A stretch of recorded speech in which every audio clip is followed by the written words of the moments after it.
दिवसाची सुरुवात यशूबरोबर. एक साधूकडे एक माणूस नेहमी प्रवचन ऐकायला जायचा. आणि एक दिवस तो माणूस त्या साधूला विचारतो की तुम्ही एवढे आनंदी, सुखी, समाधानी आणि शांत कसे राहता, आणि तुम्ही काय उपाय करतात, तो उपाय तुम्ही मला सुद्धा सांगा. आणि तो साधू त्याच्याकडे निरखून बघतो आणि त्याला सांगतो की मी तुझ्याबद्दल सांगतो की तू आता पुढे फक्त 10 दिवस जगणार आहेस, त्यानंतर तुला मरण येईल. आणि हा माणसाला खूप मोठा धक्का बसतो आणि तो घरी येतो. लगेच घरी आल्यानंतर थोड्या वेळ तो पडून राहतो आणि विचार करतो की आता 10 दिवसच राहिलेले आहे, आता मी काय करू. आणि जे काही करता येईल बघू काय करायचं. आणि त्याला लगेच त्याच्या मनात पहिला विचार येतो तो म्हणजे बाजूलाच त्याचा भाऊ राहत असतो, त्याचं शेत असतं, त्या एका जमिनीच्या तुकड्यावरून त्यांचं भांडण चालू असतं. आणि तो उठतो, त्या भावाकडे जातो, आपला वाद भांडण जे आहे ते मिटवतो. तो जमिनीचा तुकडा त्या भावाला देऊन टाकतो आणि सांगतो आजपासून आपलं भांडण संपलेलं आहे. आणि त्या भावाला सुद्धा आनंद वाटतो. आणि बऱ्याच वर्षानंतर तो त्या भावाबरोबर बराच वेळ घालवतो. त्यानंतर तो घरी येतो. आपली पत्नी, आपले मुलं जे आहेत ह्यांना तो भरपूर वेळ द्यायला लागतो. शेतातले जे मजूर असतात त्यांच्याबरोबर तो चांगला राहतो. त्यांना मजुरी जी आहे ती वेळेवर द्यायला तो सुरुवात करतो. रोज देतो, त्यांना मदत करतो.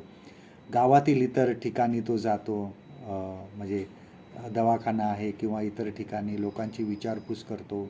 जे जे अडीअडचणीत लोक आहेत त्यांना मदत करायला लागतो.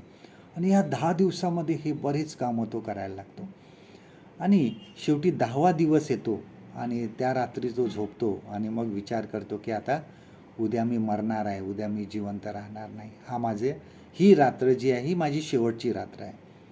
आणि मग तो झोपतो. परंतु सकाळी तो उठतो आणि बघतो की अरे मी तर जिवंत आहे. आणि मग तो लगेच उठून त्या साधूकडे धावत जातो आणि साधूला सांगतो मी तर जिवंत आहे, तुम्ही सांगितलेलं 10 दिवस जगेन, पण आज तर 11वा दिवस आहे आणि मी अजून मेलो नाही. त्या साधूनी त्याला सांगितलं की तू काही मरणार नाही, पण मी तुला असंच ते सांगितलं कारण मी स्वतः माझं जीवन हे असंच जगत आहे. माझ्याकडे आता फक्त थोडेच दिवस आहे, 10 दिवस आहे, ह्याप्रमाणेच मी माझं जीवन जगतो की आता ह्या 10 दिवसामध्ये जे काही मला करायचं आहे, चांगलं करायचं आहे ते मी करतो. 11व्या दिवशी मी परत विचार करतो की आता माझ्याकडे फक्त 10च दिवस राहिलेले आहे. आणि त्यामुळे मी नेहमी काही चांगलं करत असतो, मी नेहमी लोकांना मदत करत असतो, लोकांना चांगला सल्ला देतो. आणि त्यामुळे मी नेहमी आनंदी आणि समाधानी राहत असतो ह्या जगामध्ये. आपलं जीवन जे आहे हे खूप लहान आहे, छोटं आहे. आपण कधी लहान होतो, कधी तरुण झालो, कधी आपले लग्न झाले, आपले मुलं झाले, ती मोठे झाली, आपण म्हातारे झालो, हे कळतही नाही. दिवस इतके भरभर निघून जातो. हे जे दिवस आपल्याला देवाने दिलेले आहेत ते आपण चांगले घालवण्याचा प्रयत्न करा. ते दिवस आपण चांगले देवाच्या इच्छेप्रमाणे जीवन जगण्याचा प्रयत्न करा.